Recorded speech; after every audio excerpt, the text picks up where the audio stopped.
What's up, folks? Yes, I'm coming to you again, seeking a thread. Yeah, I was thinking, speaking about other videos here real quick, I was thinking about doing a reggae vinyl tag, but I think I'm a little bit burned down on the vinyl tags.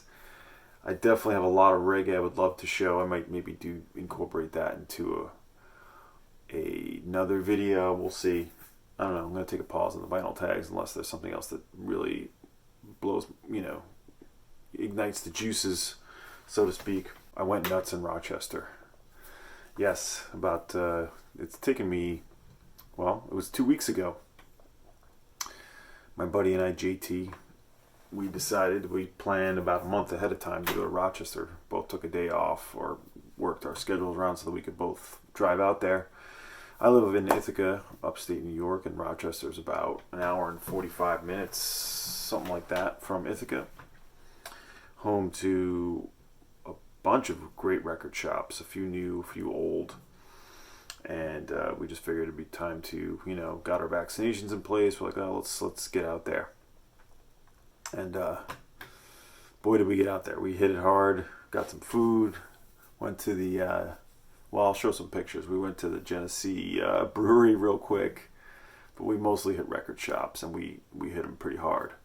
The only thing we did not go to was the House of Guitars, but I'm going to get into that. I wanted to show you everything I grabbed. I've only just started to listen to some of it. We really did awesome. I'm really happy with what we grabbed, although we dropped pretty serious cash.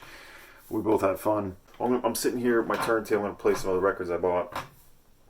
So JT and I, my friend, we went pretty early. We left about 8 something in the morning, right after I dropped off my kids. We bombed it down to Rochester. Lots of coffee, the good stuff. And we hit Record Archive first, which, I'm going to insert some photos, but Record Archive's been an old shop. They moved into a newer location, I want to say, a little over 10 years ago. And it's huge. It's huge. It almost resembles Amoeba in a way. Great selection. They have a huge wall of filed records with all spine out that is all rock, pop, and some indie rock overstock. And I forgot when I went in there, I should have come with a list of bands I was looking for. Because you really need to know, it's really a section to look through if you know what you're looking for. Although, if you have time, you feel free to browse. It's huge. I mean, you need a ladder to get to the top of it. I'm sure, some of my local VC members here, Analog Archive, you've been there. Dave, I'm sure you've spent many a time and only in his shop there. Record Archive. So I'll show you what I got. Their new arrivals is pretty good, and then they have a ton of new stuff, which I don't really look for new stuff when I'm at other shops because I have access to that, unless it's something I just missed or something that's out of print. Or in any case, I grabbed this right away, or JT grabbed this and said, "Do you need this?" I'm like, "Oh yeah, I don't have that one," and it's Do Make Say Think, great band on the Constellation label out of Canada. I'm going to put this on right now. I always collect their records when I see them. You can find them used. They don't typically sell for more than $15. And they're great post-rock, sort of rhythmic. Definitely in the spirit of Godspeed. And always great to grab them. This is the self-titled album. Oh no. This is Goodbye Enemy, Airship, The Landlord is Dead. I don't have the year in front of me here. This is a used original. Hear a little bit of this for a moment. I've heard these records, and I only own a couple on vinyl. This is, I think, my third one on vinyl. I've had some of this on CD, some digitally. But this was like $8. $8. So, good price for this. Great band. Still making records, of course. So that was all I grabbed from New Arrivals there. I did go and look through the file of Spine Out, massive section. I happened upon the P's for a while. The PE. It gets PE, PI, PU, PU, PU. And I came across them at Peacock. I found the Perfect Release Another, I think this was also like $8. The only inner peacock I have, and I think I've sort of, it's the original inner, nice shape. I think I've been overlooking her a little bit. I have On the One on RCA. This is on the tomato imprint. And, you know, I just thought it'd make sense to try this one out for $8. I did preview it and I was into it. So we kept looking. JT, my friend, found some records. I was almost done. I decided to jump into the jazz. And I didn't look too heavily through the jazz, but I did find one record. I think I may have overpaid for this a little bit, but it's good. It's a good live set.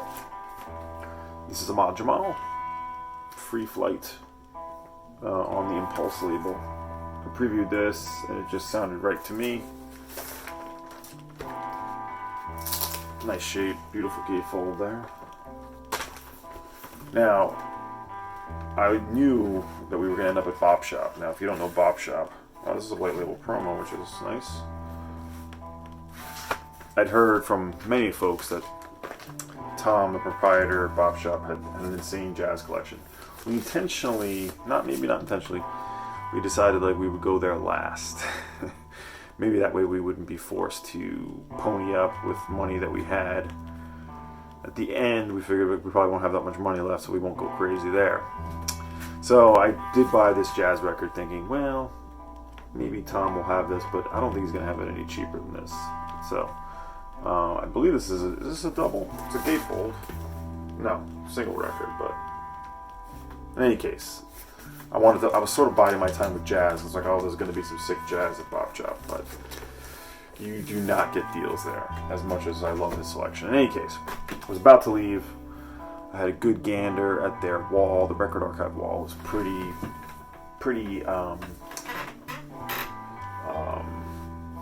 wide and tall. It's a very tall ceiling building. And I saw something I really wanted. Now their prices are not, they can be okay. You don't get really real deals at Record Archive. But I saw this Electric Lucifer on the wall, and I've only seen this record beat to hell or passable. This is a wonderfully clean copy. It's in the shrink, and I am going to keep the shrink on. In the shrink, original 6i Columbia. Beautiful, beautiful, beautiful clean record. Now Bruce Hack is an experimental composer, sort of coming at it. He did a lot of children's music on his own, or a private imprint, and then he did a few records for major imprints. I don't think if he did anything else for Columbia. I think it was just this one. Let's hear a little bit of this. We're still hearing Do Make Say Think. Let's hear a little bit of Electric Lucifer. It comes with this insert. Check that out. That's amazing. So I had a pop for it at a higher, this is usually a $40 record. I pay a little more than that. But I've never seen a copy this nice. So pulled that off the wall, and that's what we did. That was the gist of the Record Archive. So I'm gonna pull off Do Make Say Think. Great band, Do Make Say Think. If you see their records, definitely check them out. Again, on the Constellation label. And the title again is Goodbye Enemy Airship. The landlord is dead. So let's hear a little bit of Bruce Hack as I tell you about our next stop. Now our next stop was to go to Needle Drop Records, which is in the South Wedge neighborhood of Rochester. Again, this is what we're hearing. Electric Lucifer. Bruce Hack is from '69. Love it. I don't know, for some people maybe this is a little corny. I don't think so. It's fantastic. It's fantastic. It's unlike anything else, really. I mean, he's pioneer. Tonto's Expanding Headband, Bruce Hack, you need this stuff. In any case, we went to Needle Drop Records. which is, again, yeah, it's a small shop. It's sort of a punk and metal shop, but he also has a lot of awesome other things, indie, jazz. He has a little bit of new stock, Russ. And I've met Russ. He's come to Angry Mom and stopped in and shopped there. And he's friends with the owner of Angry Mom, George, so he remembered me, which helps, you know. And we looked through the whole store. It's easy to look through the whole store there. I pulled this out right away, especially because me and Michael, noted in archives, briefly brought up 764 Hero. Don't have any other than a 12-inch split with Modest Mouse. And this is original press on Up Records, which I love to collect up. Get here and stay. This is, sort of desolate post-hardcore anthemic rock. Now, I've heard this band in the past, but I haven't heard this record in a long time. It's the Up labels. And I have heard this, but it's been many years. I actually didn't even bother listening to it. I just said yes. This is from 1998 on Up Records, as I said. 98 is a huge year for sort of seminal indie rock, so I know this will be good. And the only other record I grabbed, and there was a lot of other cool things, but the only other record I grabbed was it should really be in which will be my next video, by the way, my mega wants, my grails. This record, it's sort of a mini grail, I guess. It's one that I intended to bid on with the Angry Mom jazz auction, and did bid on. I was quoted a price for it that was just too high for what I thought. But the first Pharoah Sanders, Tawheed. Now, up until about a year ago, I only had about 4 Pharoah Sanders records. Well, since then, I've been grabbing as many as I can. And this is the one that I've been wanting the most recently. You know, there's still a few grails in there. The Indian Navigation, the Pharoah record. There's the one with the Togetherness one where he's holding, all the little figures are holding hands. I missed that. That was at Angry Mom and I missed it. In any case, he gave me a great deal on the $65 on this, and it's beautiful. The copy that George Angry Mom had was pristine. This is also pristine. It's got the sticker on here, which I may try to remove. We'll see. But Gatefold is beautiful. The record is beautiful. And Russ really hooked me up with this and the 764 Hero. So, super great. Shout out to Needle Drop Records in Rochester. Great shop. So that was all I grabbed there, though. But two pretty nice records. After that, we went to our favorite, or one of my favorites, and my friend JT, we both ate at the noodle shop, the noodle bar, which I love to hit in Rochester. And at that point, we were, those hours and hours we spent. At that point, it was time to go down to Bop Shop. But at Needle Drop, Russ was saying, definitely go to Hi-Fi Lounge, a store that I'd heard about, but I was not familiar with. He's like, definitely go there first before Bop Shop. Because he's like, Tom has all these crazy Blue Note stuff, but you need to go to Hi-Fi Lounge first. We're like, all right, let's do it. So we head there. And again, I'll pull it off actually. And I'm super glad we went to Hi-Fi Lounge because not only was the selection good, but the prices were really good. My friend JT hit it hard. He bought more than I did, and I'm usually the one that's spending too much money, but he was finding all kinds of stuff, and so was I. One of the first things that I was attracted to and was probably going to grab was this Bongwater record, one that I've never seen a physical copy of. It's on one of my favorite indie labels, Shimmy Disc. I haven't even looked this up yet. It's been 2 weeks. I haven't even looked it up. And Magnuson, Kramer, of course, Dave Rick. Kramer is the proprietor of Shimmy Disc Records and sort of always with the one recording. And this is strange band. It's hard to categorize them. Sort of punky, experimental in their sort of take on tracks. They do covers, a lot of interesting covers. What do they cover here? Let's see. Oh, they cover Splash 1, 13th Floor Elevators. This is from, what's the year? Where's the year? I gotta find it, but let's put it on. Anyway, this, I thought maybe this was a little high for bong water. It was like $20. I actually think I did fine with that, though. Title is Too Much Sleep, and this cover is one of my favorite covers officially. I love it so much. 1989. So this has got to be, might be the first record. Again, I've already had plenty of records to listen to, and after Rochester, way more. So I'm a little behind. But anyway, grab this, and we looked through almost the entire used stock, and I found all like $8 and $12 records. JT handed this to me for $7.99. A tribute to Robbie Basho. We are all one in the sun. This is on an alt vinyl label dedicated to Jack Rose. Produced and created by Buck Curran, another modern folk guitarist.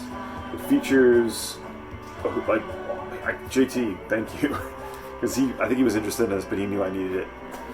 It features Basho songs as covered by Sean Nugent, Arborea, Meg Baird, Glenn Jones, Helena Epsval, Stefan Basho Jungens, who was a big follower in Robbie Basho, Fern Knight, and Rahim Alak. $8 on this. I just had to grab it because I like a lot of those artists, and it's Robbie Basho. There's Basho there. I don't have the year in front of me, but it's dedicated to Jack Rose, who was a guitarist who passed away. Great guitarist. So I'll grab that. Breaking Circus I grabbed. This is on the Homestead label. This was $10. I like to grab Homestead records. I have to hear it still.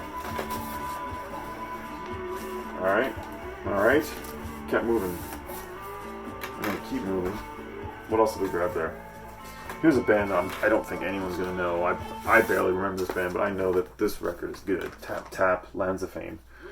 This was very cheap. This is like forgotten indie rock. This is like out of the times. Yeah, I believe there are also Canadian.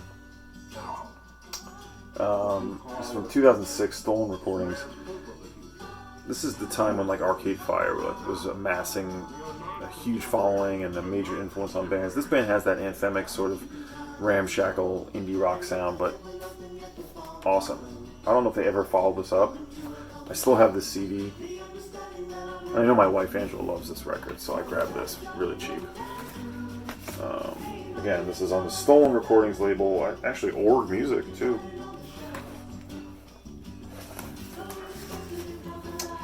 Tap Tap is Thomas Sanders and a few other people. I know this record well. It's actually quite catchy. So we'll listen to Bong Water, as I told you.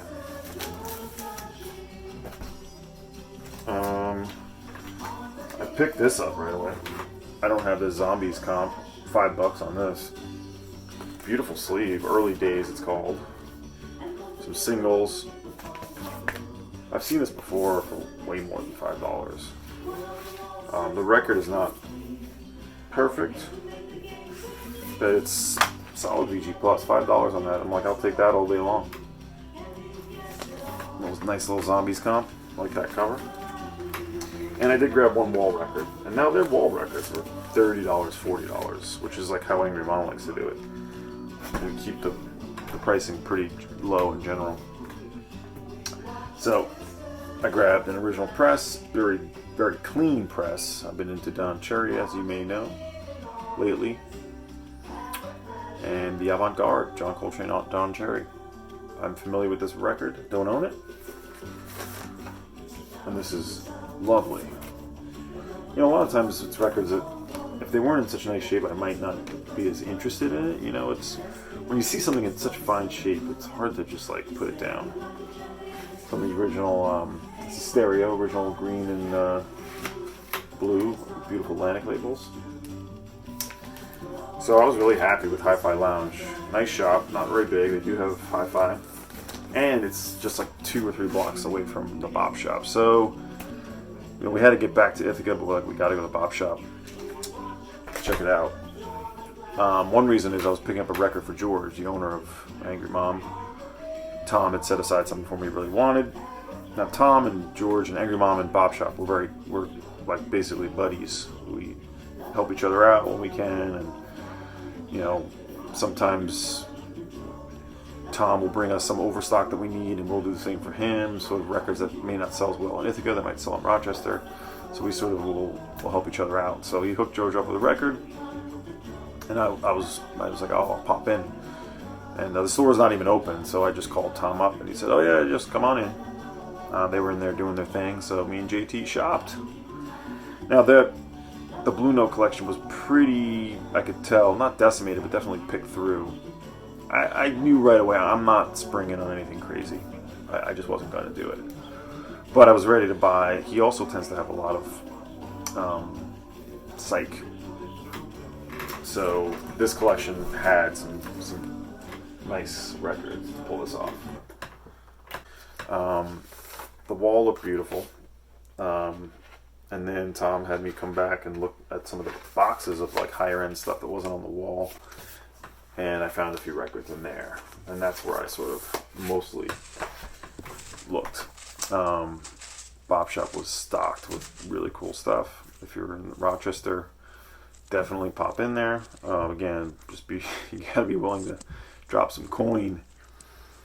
The other cool thing is the bins are full with great $15 to $25 records, which, yeah, you're not going to find anything there for $5 to $10 really. But I pulled this out right away. His Archie Shep section was filled, and I grabbed 4 losers. This I got for, I think this was $25. The sleeve is showing some ring wear, but the record is yeah, lovely record. So I don't mind that. You give me a VG plus to near mint record with a lesser than sleeve, I'm fine. Of course, within reason. I don't like any serious deep cuts. I hate cuts to the corners. Any excessive wear, like detachments. I don't mind ring wear too much though. I really don't. Well, if it's out of control. In any case, I'm like, I'm going to get this for sure. So I was looking through the bins, and I was ready to pull the trigger on a couple of records that were, I just felt like a little bit more than I wanted to pay for them. He had like a lot of nice Scott Walkers from the 60s, and a lot of jazz. The Houston Pearson record that I know Sherv did, the Blue Notes, the title's slipping my mind, but the Blue Note, I think it was the 4000 series project, the Houston Pearson record. He had that. He had like it wasn't original, it was an early press, but it was just a little high. But I did find something that, not a jazz record. The only jazz record I grabbed there was the Archie Shep. So sorry to disappoint you, jazz guys. Beautiful stuff there, though. I mean, amazing things. In any case, I won't go into what else I saw, but I did grab a sort of a psych glam power pop album that I briefly heard about from. Let's put on a little bit of that Archie Shep. I briefly heard about from Plastic Crime Wave, Steve Krakow. He mentioned this record. He's the only one who's ever mentioned it. Actually, let's put this one on that I'm about to show. It's called The Flame. Now, this is a South African group that had sort of a lot of beat and garage and a little bit of soul in South Africa. Now, they got signed by the Beach Boys and Brother Records, and they made this one record for Brother, produced by Carl Wilson. Now, I had previewed this years ago, and I've never seen it. I forgot about it. I never added it to my want list. I never added it to my want list or anything like that, so I just totally forgot about it. And there it was sitting in one of the boxes. And it's clean, it's in the shrink. That's the other thing, is all these records are beautiful that he had. It's actually taped on, which kind of stinks. But it looks lovely, you know. This is like right up there for big Star fans. You know, it's got a classic rock sound, a little bit of Sparks vibe. But yeah, they're a South African sort of beat and garage and soul that made this one-off record. Yeah, Carl Wilson produced it. Just sank without a trace, really. But it's on Brother. It's cool. I like it. It's definitely got a glammy thing happening. And like I said, the price was right. It's about not you know, there's like you know, no U.S. copies around of this one right now, so I figured I'd go for it. So that was gonna be it. I was gonna get this and the Archie Shep, but I just was talking with Tom and he was showing me some other cool psych that came in, all stuff I sort of had. And I was like, asked him, like, because there's always, sometimes I'll think of something off the top of my head that I wanted to get. I'm like, hey, do you happen to have Neighborhood Children on Acta? Which is, this one's kind of a grail for me. And he's like, he's like, huh. And he's like, I think I do have that. And I was like, really? Okay. Now this is a record that I've seen on Discogs. It's always in off condition. And lo and behold, he did have it. Here it is, stereo copy on Acta. And I was like, wow. Now, he had this on Discogs, so he basically discounted it minus what he would have to pay the Discogs fees for and gave me it for that price. Now, I didn't quite see it in the shop, but the record is a little bit below where I thought it should be. It looked really nice in the shop, but I missed some wear. So unfortunately, it's a VG record. It doesn't look like it, but it is. It plays nice though. It plays better than VG, I'd say. There's some moments that definitely kind of give it that grade for me. The sleeve is fantastic though. Actually, there's a split somewhere. But anyway, he gave it this to be below what it goes for, so I love this record. Psychedelic, yeah, I know you showed it, Mr. Derek, at some point. And as you were jealous of the Horses record, so I was jealous of this. So anyway, I'm glad to have this. I will maybe look for an upgrade, but super glad to have it. So as I said, we're listening, yeah. The Flame. Did I say the Smoke? I might have said the Smoke, not the Smoke. I know the Smoke. The Flame, self-titled, on Brother from 1970. That's what we're listening to. That's everything I grabbed in Rochester. Went a little nuts, but we had fun. It was a good day digging. We hadn't done that in years. Yeah, a long time. Last time we did that was in Buffalo, probably a year or two before. Definitely before the pandemic. So we bombed it back to Ithaca. Yeah, great day. We stopped, like I said, had a beer at the Genesee Factory, Genesee Brewery. Good to get the nice fresh beer there. That felt good. Coffee. Great day. Rochester. Did it. Probably going to venture to Syracuse again. I've been there a bunch. That's another city worth going to in upstate New York for some records. That was it. Fun times. Good day digging. You know, no super bargains or anything, but we stretch the dollar for sure. At times. All right, that's all I wanted to tell you about that day digging, because it's as you all well know, we haven't gotten to do much of that lately. So it was fun. Next video will indeed be my mega wants revealed. Thanks everyone, and yeah, maybe another vinyl tag at another time. Take care. See ya.